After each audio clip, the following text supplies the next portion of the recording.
आने में मदद करना चाहते हैं तो 9513113166 पर व्हाट्सएप कीजिए।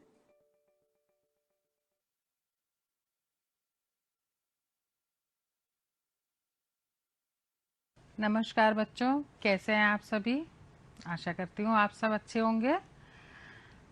आज मैं आपके लिए लेकर आई हूँ आपके कक्षा 7 की हिंदी की एक कहानी। मैं आपकी शिक्षिका मधु वाजपेयी, प्राथमिक विद्यालय परसादी खेड़ा से। बच्चों, आप सभी ने अपने भविष्य का कोई ना कोई लक्ष्य निर्धारित किया होगा। हर बच्चा कुछ ना कुछ बनना चाहता है। कोई डॉक्टर बनना चाहता है, कोई इंजीनियर बनना चाहता है, कोई प्रशासनिक सेवा में जाना चाहता है। आप लोग पढ़ाई करते हैं तो कोई ना कोई अपना लक्ष्य रखते हैं कि मुझे क्या बनना है। कोई पुलिस या सेना में जाना चाहता है। तो हम अपने भविष्य के लिए जो भी लक्ष्य बनाते हैं उसका कोई ना कोई कारण होता है। कोई अपने परिवार के किसी सदस्य से प्रेरित होकर लक्ष्य निर्धारित करता है, तो कोई अपनी रुचि के अनुरूप कार्य का चुनाव करता है, कोई अपने व्यवसाय में पैसे को अहमियत देता है, कोई पद की गरिमा से प्रभावित होता है कि इस पद पे बड़ा मान सम्मान मिलता है, बहुत सम्मान का पद है तो इस पद पे मैं जाना चाहूँगा। किसी को सेना में रोमांच दिखता है तो किसी को सेना में सम्मान दिखता है। कुछ लोग ऐसे भी होते हैं जो अपने आसपास घटित हुई किसी घटना या स्वयं अपनी किसी भूल के प्रायश्चित के लिए अपने व्यवसाय का चुनाव करते हैं। आज मैं आपको ऐसे ही एक डॉक्टर की कहानी सुनाऊंगी जिन्होंने अपने बचपन में हुई एक भूल का प्रायश्चित करने के लिए डॉक्टर बनने का निर्णय लिया। कहानी का शीर्षक है शाप मुक्ति और कहानी के लेखक हैं रमेश उपाध्याय जी। रमेश उपाध्याय जी का नाम आधुनिक हिंदी कहानीकारों में विशेष उल्लेखनीय है। इनका जन्म 1 मार्च 1942 को एटा जिले के बधारी गांव में हुआ था। इन्होंने पहले साप्ताहिक हिंदुस्तान और नवनीत पत्रिकाओं में उप संपादक का कार्य किया। इस समय ये व्यावसायिक अध्ययन महाविद्यालय दिल्ली विश्वविद्यालय में शिक्षण कार्य कर रहे हैं। इनकी प्रमुख रचनाएं हैं शेष इतिहास, नदी के साथ, बदलाव से पहले तथा पेपर वेट।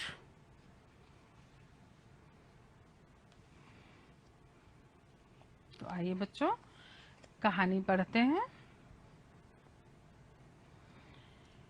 मैं बूढ़ी दादी की आंखों का इलाज कराने दिल्ली के एक बड़े प्रसिद्ध नेत्र चिकित्सक डॉक्टर प्रभात के पास गया। लगभग दृष्टिहीन हो चुकी दादी को सहारा दिए जब मैं डॉक्टर प्रभात के कमरे में पहुंचा तो उन्होंने मुस्कुराते हुए दादी का स्वागत किया।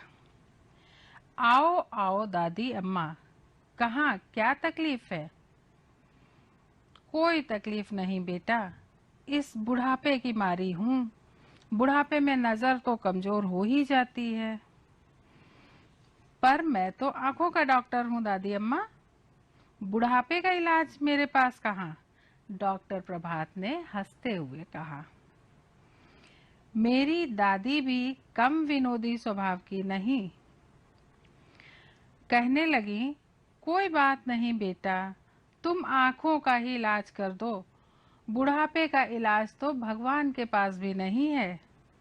यह सुनकर डॉक्टर प्रभात हंस पड़े और दादी से बात करते हुए उनकी आंखों की जांच करने लगे।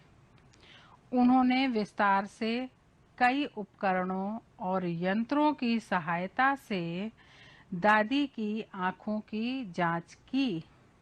बीच बीच में बातचीत और हंसी मजाक भी करते जाते थे।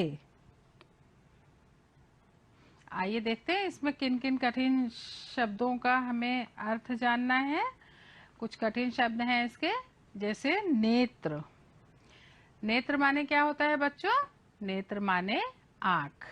ये जितना भी आपके सामने स्क्रीन पे दिख रहा है शब्दार्थ, ये आप अपनी अभ्यास पुस्तिका पे लिखेंगे। चिकित्सक माने होता है डॉक्टर। दृष्टिहीन जिसको दिखाई ना देता हो। विनोदी मतलब हास्य प्रिय या हंसमुख। बच्चों इसमें एक शब्द आया है प्रसिद्ध, नेत्र चिकित्सक। नेत्र चिकित्सक, नेत्र माने आँख, चिकित्सक माने डॉक्टर। नेत्र चिकित्सक माने आँखों का डॉक्टर।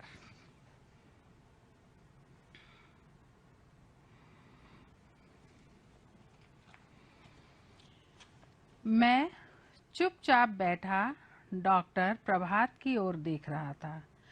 पहले तो मुझे उनकी हंसी ही कुछ जानी पहचानी लगी, फिर ध्यान से देखने पर उनका चेहरा भी कुछ परिचित सा मालूम हुआ, लेकिन याद नहीं आ रहा था कि मैंने इन्हें पहले कहाँ देखा है। आखिर जब उन्होंने दादी की आंखों की पूरी जांच कर ली तो मैंने पूछ ही लिया, आप कहाँ के रहने वाले हैं डॉक्टर साहब? इलाहाबाद, प्रयागराज का हूँ। क्यों? अरे हम भी इलाहाबाद प्रयागराज के ही हैं, दादी मुझसे पहले ही बोल उठी। अच्छा, बड़ी खुशी हुई। डॉक्टर प्रभात ने सचमुच खुश होकर पूछा, इलाहाबाद प्रयागराज में कहाँ रहते हैं आप लोग? दादी ने ज्यों ही हमारे इलाहाबाद प्रयागराज वाले घर का पता ठिकाना बताया, डॉक्टर प्रभात ने मेरी तरफ देखा और अचरज भरी प्रसन्नता से बोले, अरे तुम बब्बू तो नहीं हो? और तुम मंटू? हाँ भाई, मैं मंटू ही हूँ। वाह यार, तुम खूब मिले। तुम तो शायद जब तुम्हारी दूसरी या तीसरी कक्षा में पढ़ते थे तुम तो शायद जब दूसरी या तीसरी कक्षा में पढ़ते थे तभी अपने परिवार के साथ दिल्ली चले आए थे, है ना? वाह, मुझे तो स्वप्न में भी आशा नहीं थी कि जीवन में फिर कभी तुमसे भेंट होगी। सच बड़ी खुशी हुई तुमसे मिलकर। मुझे भी, मैंने अत्यंत प्रसन्न होकर कहा। तभी डॉक्टर प्रभात ने दादी का चेहरा ध्यान से देखा और अचानक उनकी मुस्कान लुप्त हो गई। चेहरा किसी दुखदाई स्मृति में काला सा हो आया। दादी की अत्यधिक कमजोर आंखों को डॉक्टर के चेहरे का यह भाव परिवर्तन नजर नहीं आया। वे प्रसन्न होकर पूछने लगी, अच्छा तो तुम दोनों बचपन में साथ साथ खेले हो? यह तो बड़ा अच्छा संयोग रहा। तुम तो अपने ही हुए डॉक्टर बेटा। हाँ, तुमने अपना क्या नाम बताया? मंटू। इलाहाबाद प्रयागराज में हमारे पड़ोस में एक वकील रहते थे, उनके लड़के का नाम भी कुछ ऐसा ही था। बड़ा बदमाश लड़का था। आइए बच्चों देखते हैं अपने इस अनुच्छेद के कठिन शब्द। परिचित, परिचित माने जाना पहचाना। अचरज, अचरज माने आश्चर्य। भेंट होना, मिलना, भेंट होना मतलब मिलना। लुप्त मतलब गायब। दुखदाई, कष्ट देने वाली। स्मृति, याद। अत्यधिक, बहुत ज्यादा। परिवर्तन, बदलाव। देखते हैं बच्चों इस कहानी में इसके कुछ प्रश्न हम हल करते हैं। जब लेखक दादी के साथ डॉक्टर प्रभात के कमरे में पहुंचे तो डॉक्टर ने उनका स्वागत कैसे किया? उत्तर है, डॉक्टर प्रभात ने दादी और लेखक का मुस्कुराते हुए स्वागत किया। बस बुढ़ापे की मारी हूँ, दादी का ऐसा कहने पर डॉक्टर ने क्या जवाब दिया? डॉक्टर ने जवाब दिया, पर मैं तो आंखों का डॉक्टर हूँ दादी अम्मा, बुढ़ापे का इलाज मेरे पास कहाँ? डॉक्टर प्रभात दादी की किस बात पर हंस पड़े? जब दादी ने कहा, कोई बात नहीं बेटा, तुम आंखों का ही इलाज कर दो, बुढ़ापे का इलाज तो भगवान के पास भी नहीं है। दादी की इस बात पर डॉक्टर प्रभात हंस पड़े। डॉक्टर प्रभात और लेखक मिलकर क्यों प्रसन्न हुए? डॉक्टर प्रभात और लेखक मिलकर इसलिए प्रसन्न हुए, खुश हुए, क्योंकि वह दोनों बचपन के मित्र थे। आगे पढ़ते हैं बच्चों।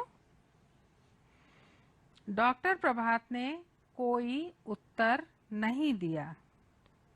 वे सहसा बहुत गंभीर हो गए। दादी के लिए दवाई का पर्चा लिखते हुए उन्होंने कहा, ये बातें फिर कभी होंगी दादी अम्मा, बाहर और भी कई रोगी इंतजार कर रहे हैं। मैं तुम्हारी दवाई लिख रहा हूँ, बाजार से मंगवा लेना और दिन में 3 बार आंखों में डालती रहना।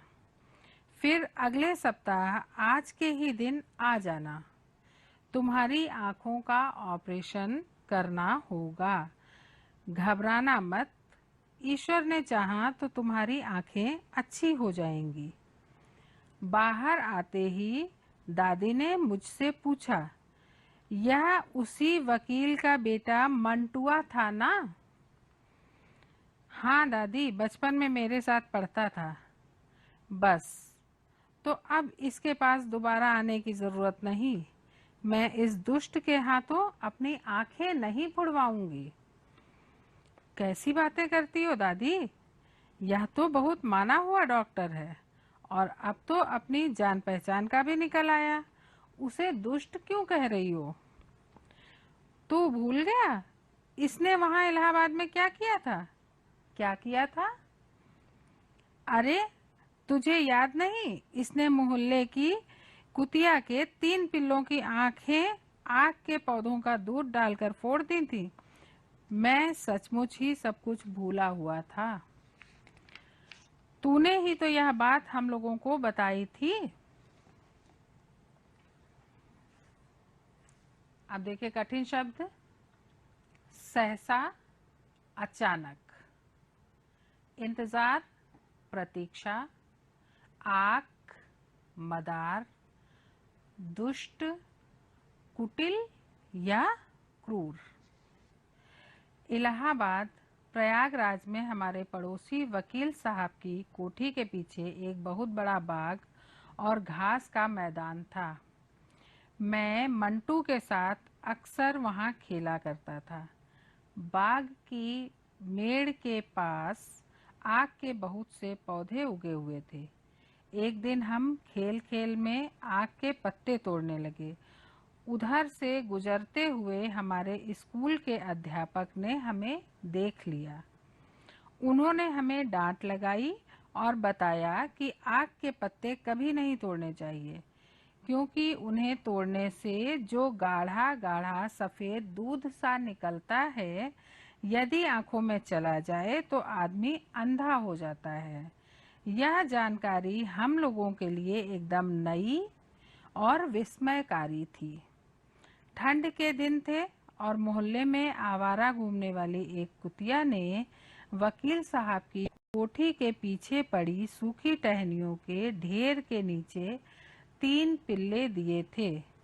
पिल्ले बड़े सुंदर थे। मैं और मंटू उनसे खेला करते थे। आग के दूध के भयानक असर की जानकारी मिलने के अगले दिन जब मैं स्कूल से आकर खाना खाने के बाद मंटू के साथ खेलने गया तो मैंने देखा मंटू आग के पौधों के पास बैठा है और उसके घुटनों में दबा पिल्ला कें कें कर रहा है। दो पिल्ले पास ही कूं कूं करते इधर उधर भटक रहे थे। नजदीक जाकर मैंने देखा, हैरान रह गया। मंटू आक के पत्ते तोड़ तोड़ कर उनका दूध पिल्ले की आंखों में डाल रहा था। कठिन शब्द देखिए बच्चों, और ये कठिन शब्द आप लोग लिखते भी जाइएगा साथ में। विस्मयकारी, विस्मयकारी का मतलब होता है आश्चर्यजनक। ठंड का मतलब सर्दी। भयानक माने खतरनाक। नजदीक माने पास में। हैरान माने आश्चर्यचकित। कुछ प्रश्न देखते हैं इस भाग के। डॉक्टर प्रभात का चेहरा अचानक काला सा क्यों हो गया? किसी दुखदाई बात की स्मृति के कारण डॉक्टर प्रभात का चेहरा काला सा हो गया। आपने कहानी में पढ़ा बच्चों कि दादी से बात करते करते जैसे ही उन्होंने पता बताया अपना इलाहाबाद का, वैसे ही डॉक्टर प्रभात का चेहरा काला सा हो गया। तो किस वजह से हो गया? किसी दुखदाई बात की स्मृति के कारण डॉक्टर प्रभात का चेहरा काला सा हो गया। दूसरा प्रश्न है, लेखक के लिए कौन सी जानकारी नई थी? आक का दूध आंखों में लगाने पर आंखें चली जाती हैं। यह जानकारी लेखक के लिए नई थी। मंटू ने पिल्लों के साथ क्या किया? मंटू ने पिल्लों की आंखों में आक का दूध भर दिया। लेखक को मंटू को पिटाई से बचाने से भी ज्यादा जरूरी क्या लगा? लेखक को तीसरे पिल्ले की जान बचाना ज्यादा जरूरी लगा।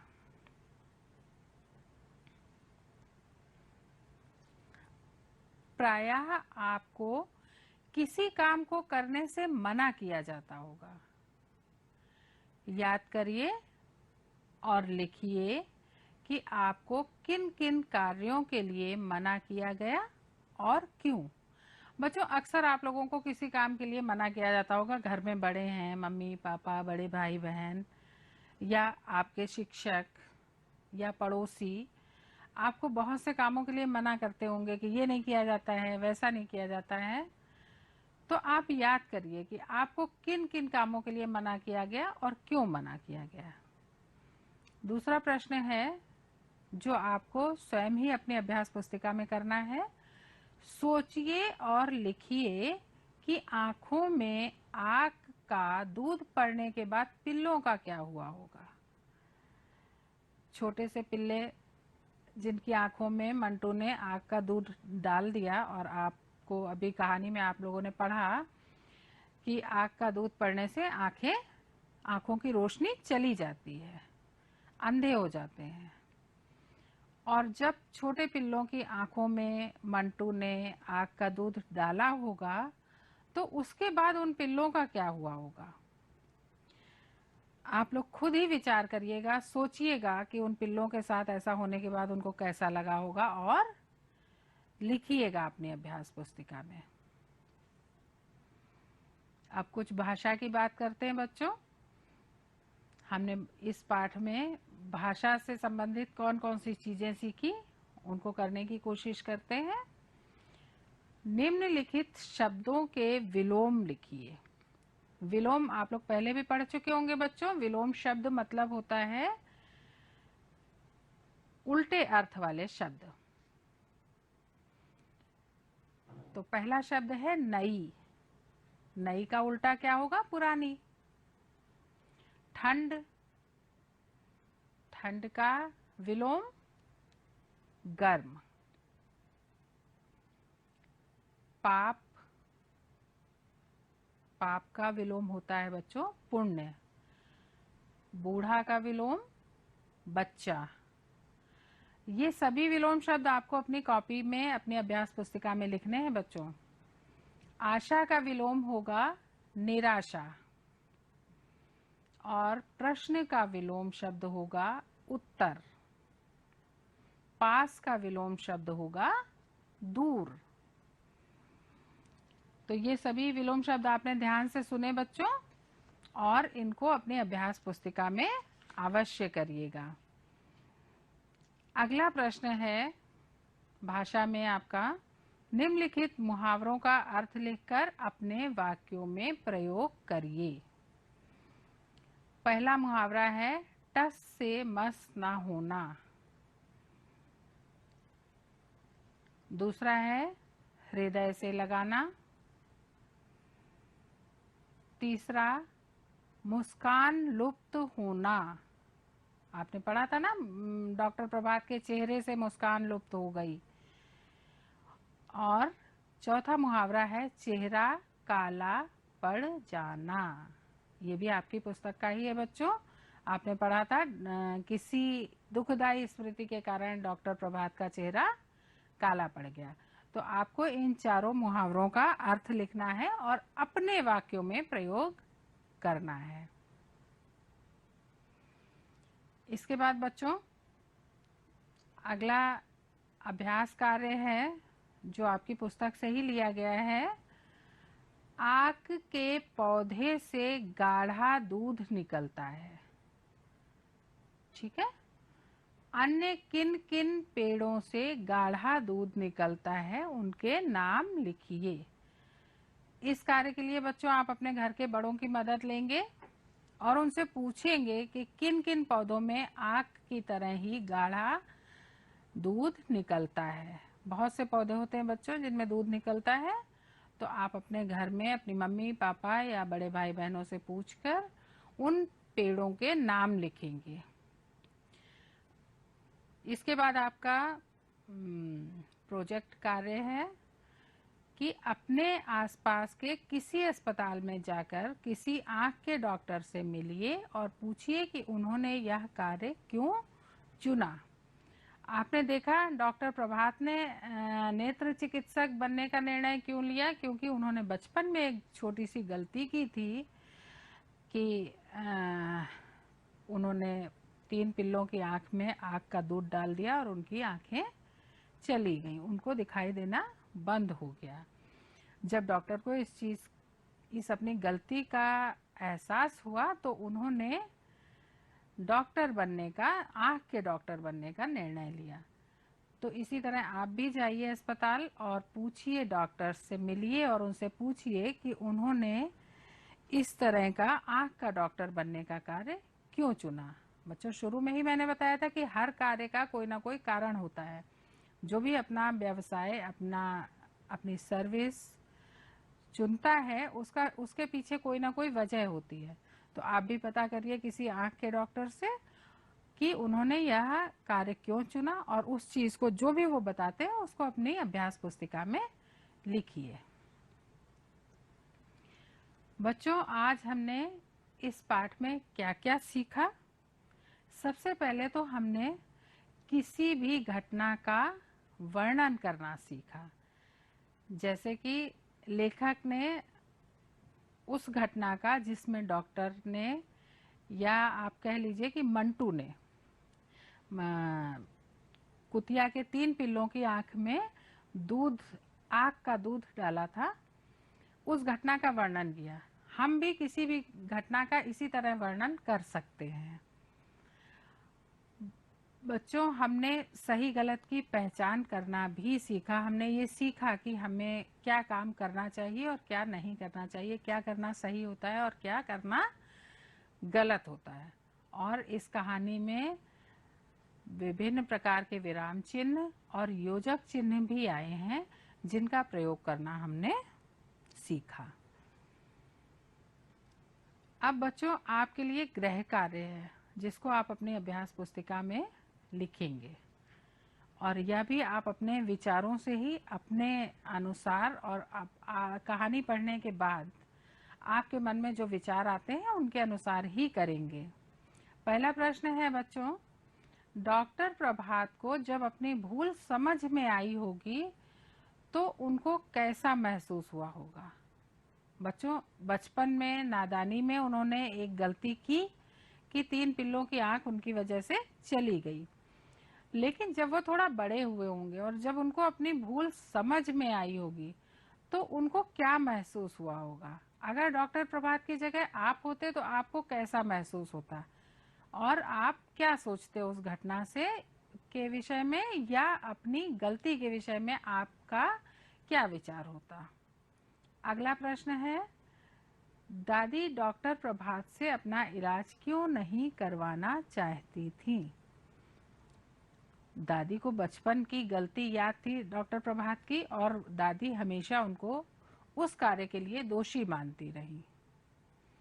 इसलिए वो आज भी जब इलाज करवाने गई और उन्हें पता चला कि डॉक्टर प्रभात ही बचपन के मंटू हैं जिन्होंने 3 पिल्लों की आंख फोड़ी थी, तो वो उस चीज को याद करके, उस घटना को याद करके और डॉक्टर प्रभात को उसका दोषी मानकर